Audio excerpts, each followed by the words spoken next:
watch it on my phone. Right, people, we are live. We certainly are. Brilliant. We'll kick off in just a minute or two, just give people a chance to come in. Let's have a look. Right, we've got no one on Twitch at the moment. There's usually, I can see who's watching on Twitch and YouTube through StreamYard, and there's always one mysterious person watching on Twitch, and I never know. I have an idea of who it might be, but I'm never too sure because they never say hello. But maybe one day they will. That's what people do, don't they? That's whatever. Maybe they're comfortable that way. Yeah. At least they've logged on. At least they're listening. Exactly. Let's just see, right? Who have we got at the moment? Right, people starting to come in on LinkedIn, so that's good.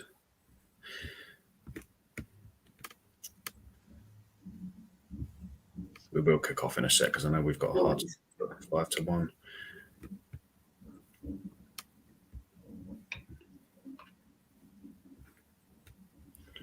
Right, so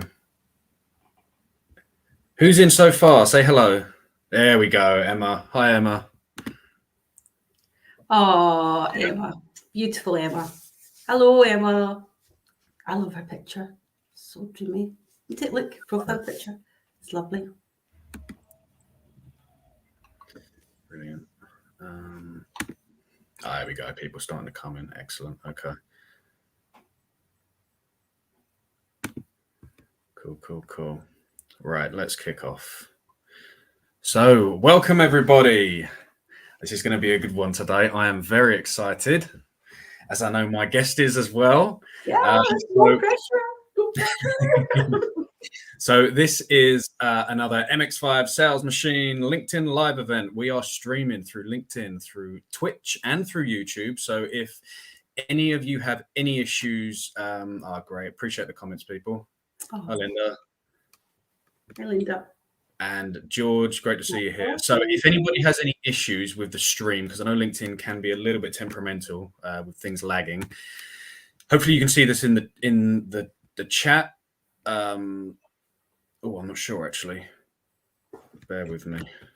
It's not a good start, is it? It's not a good start. That's through YouTube, but don't know if you can see that on LinkedIn.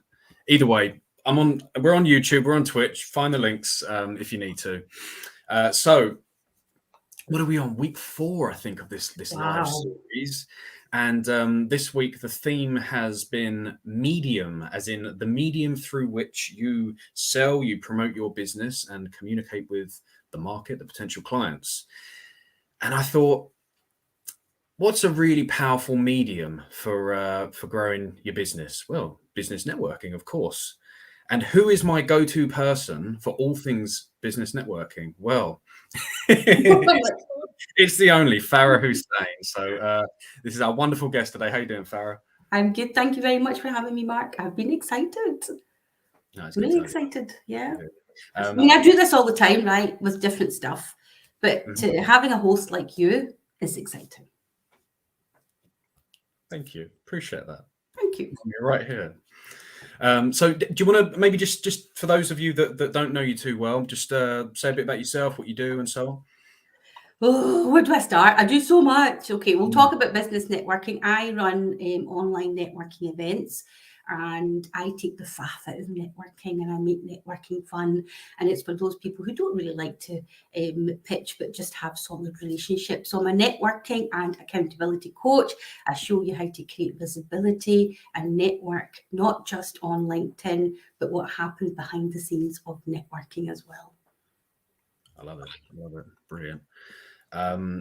Just had Linda saying that she is having a bit of an issue with the stream, with the feed. So Linda, hopefully you can hear me, or if somebody else can tell Linda, I did just put alternative links in the comments for this event. So if you go in, you'll see links to YouTube and Twitch. So I knew this would happen because this is. I had the problem. I had the same problem in the first time, but then I just used a different device and heard it from there, or just heard the recording back again. Yeah. Technology. It's great when it works. Yeah, when being the operative word there. Brilliant. All right. So let's think. There's a few things I wanted to talk to you about because I know you're big on.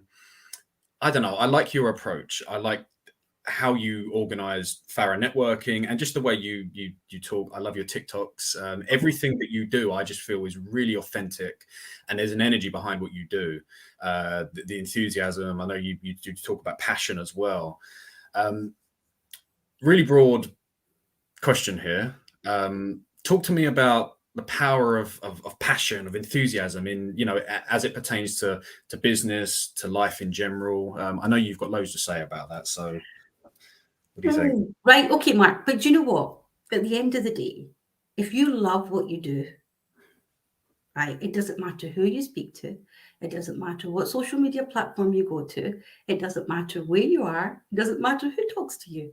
That passion comes across, right? Yeah. Hey, Kirsten, passion comes across.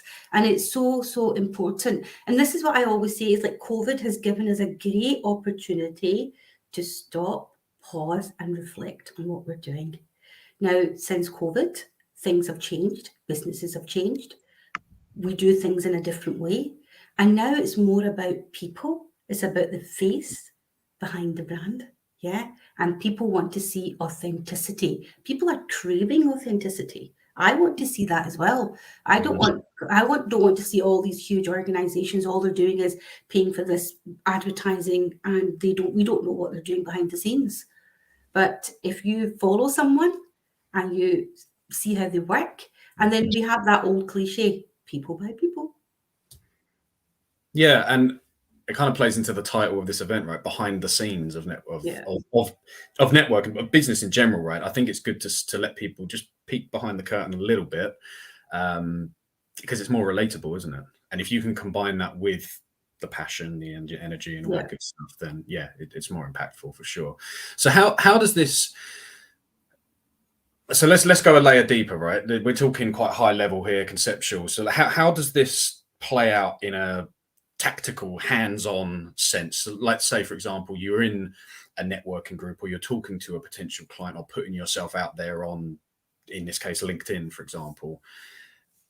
Do you have any tips, any sort of practical advice for people to really allow that authenticity to shine through? It all depends, Mark. You have to do everything with an open mind.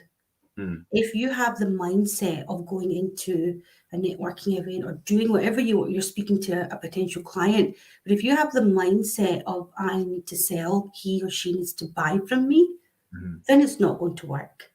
But if you have the mindset of serving others, helping others, supporting others, I'm a big believer in that. What you give is what you'll get back in return. But you don't expect. When you have that expectation that I've done this for you, what are you going to do for me? Right? It doesn't work like that. And I believe it all starts with the mindset. It doesn't matter what we do.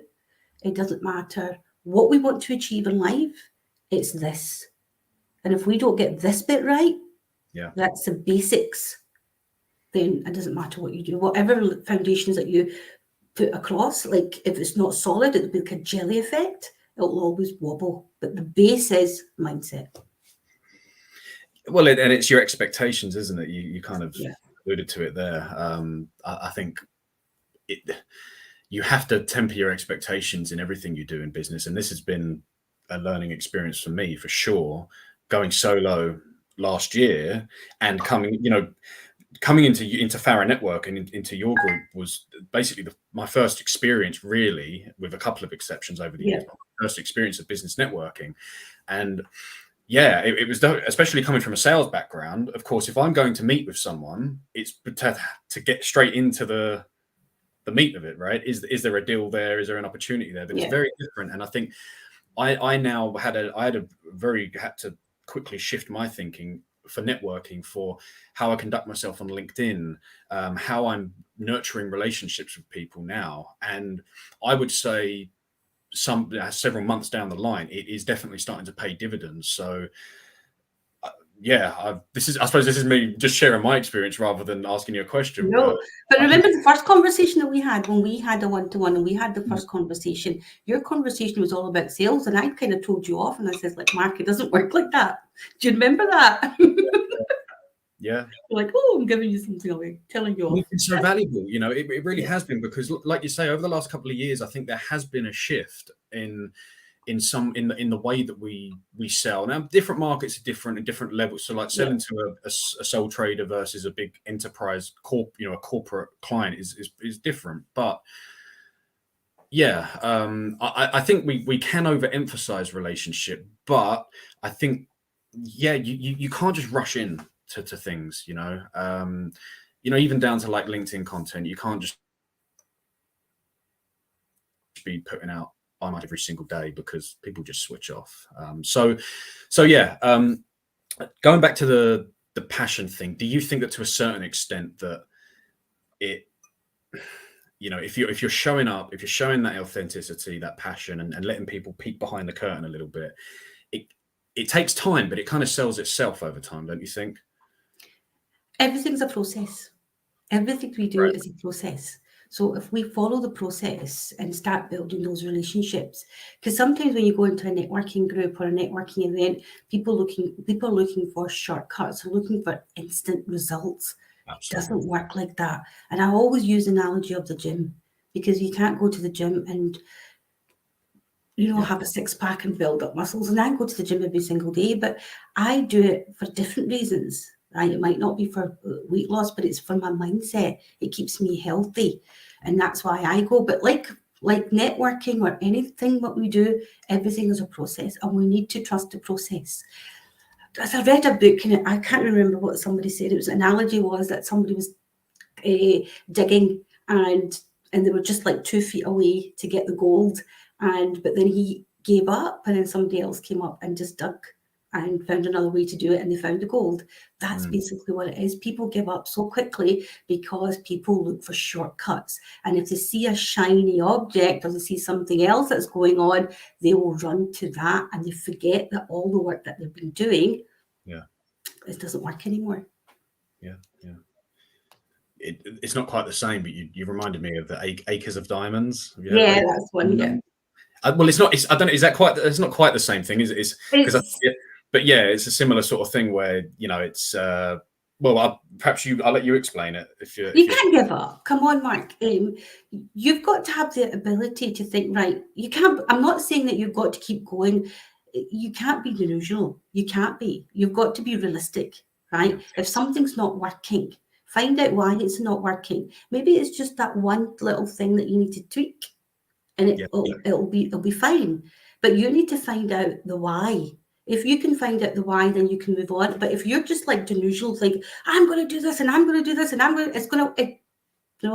and sometimes you just need to take a step back and reflect and ask for help. You need to do that as well. Do you think people that fall prey to this sort of thing, do you think it's a lack of planning? They kind of rush in without a plan, without a strategy. Do you must see that, because given that Farah Networking is a networking group, right? So you have a lot of people that come and go, I suppose. And do you see this? Do you see a sort of a common theme where people that just rush in and don't have a slightly longer term strategy, they kind of fall by the wayside? Is that a common thing, would you say? Let's just take Dave Rindle as an example. Mm-hmm. Right? Dave is a phenomenal coach, business coach, a really intelligent individual. But he takes Farah Networking so seriously that he's there. He shows up, right? Everybody sees him. That's a great example. Everybody talks about Dave, right? Dave has created that visibility for himself because he's decided that he's going to show up all the time. So certainly he's got a marketing strategy that he's there. So everything that we do, we need to have some sort of strategy, right? You can't just wake up in the morning, like I'm going to London, right? I have to plan my trip. So let's just say I was driving. I don't even know where I'm going. And I just sit in the car and I'm just, come on, we need a plan. We need a strategy. It's not as simple as that, even if it's something small. And networking is so important. It's such a powerful tool. It should be accessible to everyone. But people abuse networking. they tarnish networking with the wrong brush. They don't think of it as a marketing strategy. They will they'll block off the time in their diaries. If it's not blocked off, they have a client. So you can see the kind of mindset they've got. Oh, I can't make it, I've got a client. Right? There's nothing wrong with that. I can understand these things happen. So what's important? Do you see what I mean? Well, it's the same as in sales and business development, right? You need to be blocking out time for prospecting or some kind of activity to build your network, make new introductions or whatever. And networking in this context is just one of those things, isn't it? Yeah. You need to be blocking out that time. And I think it's even more important when you're nurturing relationships with the same group of people over a period of weeks or months, because if you are kind of inconsistent and you don't show up consistently, then yeah, it's hard to gain that traction, I suppose. Yeah, but if you look at another analogy, networking is like advertising. If you stop networking, people don't see you, they forget you. So if you look at like Marks and Spencer's, you look at Coca-Cola, you look at Pepsi, all these organizations that stopped advertising, right? Because they became complacent. They thought everybody knew us. Right. Hence why Walker's took over Golden Wonder, Pepsi took over Coca-Cola, and that's the same analogy with networking. If you're not there, if you're not visible, people don't see you, they forget, because our lives are so rushed, we've got so much going on that we forget. So that's the way I see networking is your advertising platform. Very true. Very true. Yeah. What's Amanda saying here? So Amanda says, you totally changed my mindset around networking, Farah. I love your events and the fabulous people that are a part of that. Oh, bless. There you go. Yeah.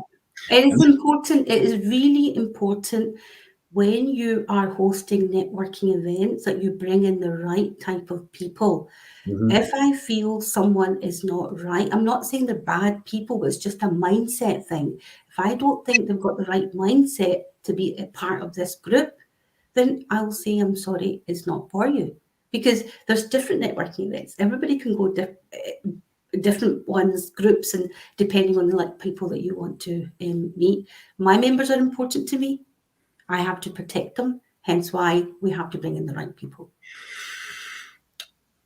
Great. So I wanted to ask you about networking in other areas, such as LinkedIn, for example. We'll get to that in a second, because I just wanted to say that what you're saying about strategy and about, you see, I think and I've experienced this, when you use the word strategy with some people, they can switch off because they think, oh, that sounds, it's too daunting. It's like I have to write some kind of business plan or something. It doesn't have to be complicated. It's about, in my mind, it's about making a commitment to a certain action or set of actions, and maybe just constraining that within a time period. So, for example, for the next 3 months, I am going to commit to this kind of activity, whether that's going to this networking group or posting on, I was using the LinkedIn example, but something like that. At the end of that period, I'm going to see what the outcome of that was. And I think if you make that commitment, then if you're not seeing immediate results and immediate traction, you think, right, no, okay, I'm going to stick with this and test it for that time period. Does that make sense? And do you think that helps people, just to say, right, yeah, stick to a time period? And stick to a small time period, just block off time and just stick to that and be consistent. And if you don't get anything after that, then look at another strategy that'll work for you. But it's not rocket science. Let's put it that way. Yeah. Right. I always say to people, it's your business, it's your rules. You decide what strategy you want to put into place. Right. And if you can find a strategy that works for you, then you'll be consistent. Perfect. Brilliant. Okay. I like it. And it comes back to you do you, right? Authenticity, and do what fits into your life. And yeah. Love it. Brilliant. Okay. What can you advise for people that want to grow their network out just outside of networking groups? So LinkedIn or face-to-face stuff. Like how can people do that in a human way, in a way that doesn't come across as a bit slimy, a bit salesy? And Again, it boils down to mindset. Now, if you look at LinkedIn. LinkedIn is a gold mine for networking. Gold mine. I've met amazing people through LinkedIn, and we're good friends now. And these are the people that I will be seeing when I'm going to London as well. So if you actually think of LinkedIn as a gold mine, right? And be you, and don't be scared. What are you scared of? Yeah. What are you scared of? Showing up, writing a comment. What are people going to say? Mm. Well, there's so many different people. There's so many different thoughts. People say different things. You just go and find your tribe. Yeah. So I would use LinkedIn to network. Now, for example, let's just say, Mark, you've put up a post, right? And you've got people liking your post that you don't even know. Mm-hmm. But isn't it courteous for you to say to them, connect with them and say, hey, Amanda, thank you so much for liking my post and showing me your support. How does that make Amanda feel? Mm. For example, you Yeah. know, and that's how you start building the rapport, and that's how you start building up relationships. So you're giving credit where credit is due, right? Not expecting anything back. Yeah, I like that. And it's not always easy, is it? Because I think that we think, oh, well, that's an investment of time. And again, it comes back to, I'm not going to get some immediate benefit from doing that. But Yeah. you're planting seeds, aren't you? It's, Yeah. and it does pay dividends over time. Plus, it's nice, right? to show a bit of gratitude. And that's where the human-centered networking comes in. Right. Yeah. That is where you don't just do networking for business sake, but you care for someone, you support someone, you're showing them that you're there for them. And Yeah. if someone sends you a kind message, reply back. Don't take 20, 48 hours to reply back. Block off a time. There's a strategy. Block off 10 minutes of your day to reply back to your DMs or your messages or your comments. So if you block off 10 minutes, maybe in the morning, 10 minutes in the afternoon, 10 minutes, then you don't have that overwhelming feeling. Yeah. And I, you're showing up. I love what you're saying, because you're echoing a lot of the stuff that I talk about. But you're, around, have a plan, block out time, be organized, right? If I said in a post a couple of days ago, if you want to be seen as a professional, act like a professional, right? And part of that involves having a plan, being thoughtful with your actions and how you communicate with others and so on. So, no, I love it. And Okay. yeah. So we've both got a sales background. I've got a competitive sales background, right? Using my background in sales and combining it with networking and a strategy. So let's look at the beginning. If you've got a plan on networking and you're building up relationships, behind the scenes, you're creating a sales pipeline. Yeah, exactly. Right? But it's not that sales pipeline that you're like, oh, tick box, tick box. No, it's that sales pipeline that you're creating raving fans. I love this one. You're creating raving fans. You get these people to talk about you. You're not asking them to, because they like you, they love what you do, they're inspired by you, and you do the same for them. And that's when you create raving fans, and they will network for you as well. And don't you think this applies to people, whether you are a solo entrepreneur, a salaried salesperson working for an employer, or like even a senior executive, right? Depending on what your goals are. I spoke about this earlier in the year. I put out a post saying, look, sales leaders that aren't encouraging their team, their people, to become content creators and learn some of the skills and the tools around that, they're really missing a trick. They really are, because if you can build your personal brand, regardless of the context that you're in, like you say, you get raving fans, right? You're building an audience, You're and building an audience. it's so valuable. And I've started to see traction and the result of that, even within a matter of months. So it doesn't take forever, but it is, just to go back to what Ashley said here. Don't be afraid to show up, and that's really what you do. Show your personality, show your passion. And he says here as well, it's never as scary as you think it will be. No. I don't want to take anything away from people that maybe do find it daunting or scary, because it can be at first, but you do find that the more you do it, the easier it gets, right? But the thing is, if you think about it, right, the people that don't like doing videos. They don't have to do videos, right? No. It's about being invisible yet being visible. Right? And what I mean by that is, at least if you don't want to do videos, you can show up, use your God-gifted talents. If you are a writer, you can write blogs, you can do whatever you want, but use your skills and be visible. But you don't have to do videos.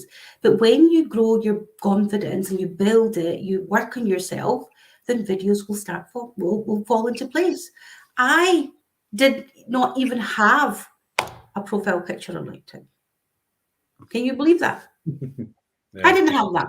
And it was like Thea and Greg both pushed me, like, you need to have a profile picture. You need to do that. And that's when I decided, yes. I didn't even know how to do video. And look at me now. It takes time. And your comfort zone expands, right?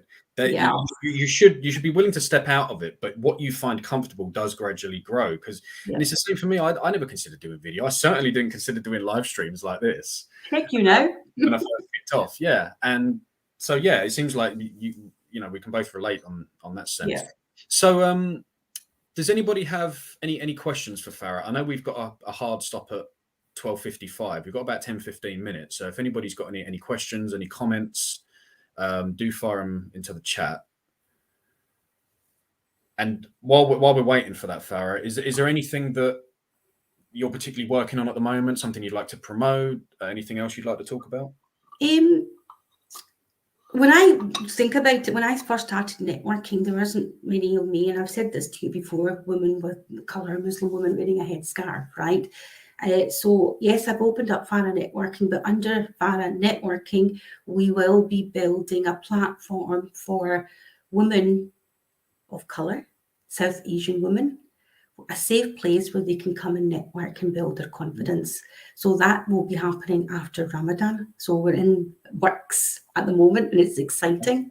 So exciting to be creating something different and something new at the same time. Okay, there you go. Any specifics there? Is there a call to action there to help people get involved, or is it? Oh, there will be. The thing is, there is no hurry. That's what I love about it, right? I'm in no hurry. I'm creating it. I want to make sure it's done, and the right time will come, and we'll start promoting it. Okay. But right, even though I'm not promoting it out there, there's a strategy in place, and it's just happening organically. Yeah. And when I'm ready, just like Farah Networking, when I opened the doors to Farah Networking, it was a no-brainer for people to join because I did the groundwork, right? And it's the same with this. Anything that I'm going to be doing, I've got to create that groundwork, create that visibility, build in that attraction, get in the right type of people, connect with them, build those relationships. And once it's open, it's a no-brainer. Yeah. People, you need to listen to Farah. She knows what she's doing. I've got nothing to add. You know. I think you should come on and do these streams, not me. No. You do that. You do a great job, Mark. So Linda has a question. She said, "What social media platform do you like the best?" Oh, I know everybody's going to say I like TikTok. Yes, I do like TikTok, but LinkedIn is my favorite social media platform. It's a gold mine. Plenty there for everyone. Yeah, I'm the same. I'm not a big social media person generally, but LinkedIn's been a real game changer for me. But just to come full circle, it comes back to making a commitment, right? Having a plan is in what do I actually want to get from it? Is it just for a bit of fun? Is there a business case for it? And then I'm going to commit to doing X amount with this. Right? Yeah, but I think it's the perception of a business related platform. So when you look at Facebook and you look at Instagram, right? It's easy, Ozzy, it's comfortable, right? You could put in your pictures of your families, your pets, or whatever. And people hesitate to do that on LinkedIn because they think it's a business thing. And that mindset is different because, if I put a picture, someone's going to say, because Sabika, I know, did a post the other day, and she wrote, people normally start off with, this is not Facebook, and I'm just going to do it. But listen, don't even say that. Just do it. Just do it. You know? Yeah.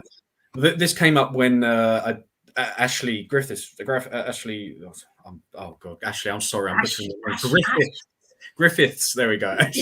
When I had Ash on as a guest the other week, and we were talking about how people add caveats at the start, all this preamble. Oh, I know it's not Facebook. Oh, I don't normally post personal things, but and then there's like this much actual content in the post. That's right. But like you say, just do it. You don't worry about all the disclaimers and stuff. And I'm as guilty of that as anybody. I always preface my questions with like 10 points beforehand. So yeah, just do it. But if you actually think about it, Mark, right? Not everybody's, like, I'm not everybody's cup of coffee, right? I like using the coffee analogy because I love coffee, right? I'm not everybody's cup of coffee. I didn't know that. I thought you were more of a tea drinker. Both, right? But I'm not everybody's cup of coffee. You might not be everybody's cup of tea, right? Mm-hmm. But there'll be so many people who will like us. They will engage with us. They will talk to us. That's your tribe. We're not out there to please everybody and like everybody. That isn't the intention. And we should stop focusing on the likes and the comments and the engagement. They will happen if you show up. If you don't show up, it won't happen. Yeah. So, okay, we've got a little bit more time. If anybody has any other questions, please do put them in. I had one for you, actually, Farah. Oh, did you, Mark, now, after all that? Yeah, it didn't really... I didn't really plan to ask you about this, but seeing as you mentioned it, you have you come from a sales career as well. Yeah. I think you've taken a slightly different path to me. What's my question? I suppose I'm just curious, like how does that play in? You did kind of touch on this, but how does it play into what you do now? What would you say are the benefits of having that experience there? And maybe as well, if you want to talk about what prompted the change, like why did you come out of what I see as the corporate world into what you're doing now? See, when I first started in sales, you're handed a script. I hate scripts. You handed a script, and it didn't feel right reading from the script.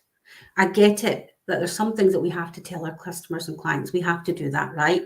But you don't have to read word to word. And then I first started in sales, and I used to read word to word, and I was too focused on what I was reading, and I forgot what my client was actually asking me, right? I'm like, to hell with this, right? I'm not doing it that way. That's when I decided that I'm just going to have a conversation, right? And when I started having conversations, I started bringing the sales. But the most important is that you've got to be honest and upfront and manage your customers' expectations or your clients' expectations. If a product or service is not good for them, tell them it's not good for them. Yeah, absolutely. Right. And if it is, fantastic. If it's not, they'll always remember that. And that's where my success was. And I just took that into the world of business networking, right? When you're forced to do something, it's not good. You don't want to do it. But if it comes from the heart, it's magical. That's where your passion comes from. Brilliant. Yeah. And I think, conversation and seeking to understand rather than to be understood, right? So you're curious, like I talk about curiosity and asking questions, ask more, tell less, right? And it seems like you kind of had that shift as well, where you're just approaching it as a conversation rather than let me just throw my script at them. That's right. Where's the details? Oh, I can't find it. Hold on. Just let me get the details out. I handle this objection. Let me just have Objection handling. Shut the door. Close the door behind you. Close the door. Like, what the hell? It doesn't work like that. But sales, people have got to understand now. Sales it's not a 1-step, 2-step, 3-step process, right? Every business owner or employee, whatever, they'll have a different level of understanding of sales. So for example, if I was selling you something, Mark, right, but we're not built that relationship, but it's not affordable for you right now, but you're too scared or feared to say, right, I don't want to buy this product because I can't afford it. You won't tell me that, but you really like the service, you like that product, but you'll come back maybe after 6 months or 2 months or when you found the money. Do you get what I'm saying? So it's sometimes it's 12-step process, 10-step process, or 2-step process. Every process that's where you've got to understand the sales process as well. And that's what you teach. Yeah, 100%. It's you can have like guardrails, shall we say. You can have a loose idea of what your process is and have like, I know what my desired outcome or my next steps are, or our next steps from a conversation. But yeah, you need to be flexible. There's an art and a science to it, right? And you have to be adaptable and flexible and so on. And I think that's something that it comes with time. And would you agree that salespeople are made, they're not born? Right. So it's not something where, oh, you've just got the gift of the gab. You're just naturally outgoing. Yes, some of us are more extroverted than others, but you need to learn how to speak to people, right? And how to communicate and manage expectations and things like that. It's so important. But what other thing is really, really important is, Mark, see when you're having a conversation and someone says no to you, right? And as soon as they've said no and they see your reaction, right? And if you don't build that relationship up, you don't continue talking to these people, that you go in a huff and like, you said no to me. Yeah. That's really bad for business. Yeah. That is really bad. If someone says no, it's fine. You just, right, not a problem. Not the right time. When the right time comes, it'll be fine for you. Next. Simple as that. Yeah. So, okay, I'd love to explore that more, but Amanda's got a question here. So she said, what you started doing TikTok? What got me started? You like your Oh, it was just a bit of fun, Amanda. Fun as well as looking one step ahead. So when TikTok came out, I didn't know anything about it, but I just heard people talking, and I'm very curious. I always like to know what's happening. So I was digging deep, and I was listening to Gary Vee, and Gary Vee saying TikTok's the next thing, and I just love Gary Vee stuff. And I came home and I said to the kids, what do you think about TikTok? And they're like, oh, no, Mum, her and her weird ideas. And then that's how it just started. I was thinking, how can I plan that TikTok into my marketing strategy? But I was overthinking it because I just couldn't come up with something. And then I just took it the other way, and I just went out and I thought, let's just go and have some fun and just be me. So my first TikTok was in my PJs. And at 3 o'clock in the morning, I remember it was during Ramadan. At 3 o'clock in the morning, I did my first TikTok, and it had 100,000 views overnight. And I'm like, what? People liked it. And I'm like, oh, this is really good. So that's the answer. I haven't listened to Gary Vee for ages, but I do remember him talking about how, and it's Gary Vaynerchuk for those of you who aren't familiar. If you're not familiar with Gary Vee, like, where have you been for the last where are you? Yeah. We have to jump off in a sec, don't we? But it's something he says about what was it? He looks at like a couple of years ahead, right? And he thinks like, right, this is undervalued at the moment. So like, it could be Google ads, it could be Facebook ads, or whatever it is. And I think he did that initially when he built his wine business, right? He was looking at I think he gives Amazon as the example, and he did a similar thing where Amazon were buying up Google ads at like pennies on the dollar, basically, back when it was very cheap. And now the same keywords and stuff would cost 100 times as much. So he's kind of has a similar mindset of thinking like, right, where do you know where I'm going with this? Yeah, absolutely. You have to be one step ahead in business. You've got to be one step ahead. And those people who are just humming and hawing, what social media platform should I use? You're going to be left behind, because technology is getting so advanced, so quick. In a blink of an eye, the businesses that we're running right now might not exist. So what's your next step?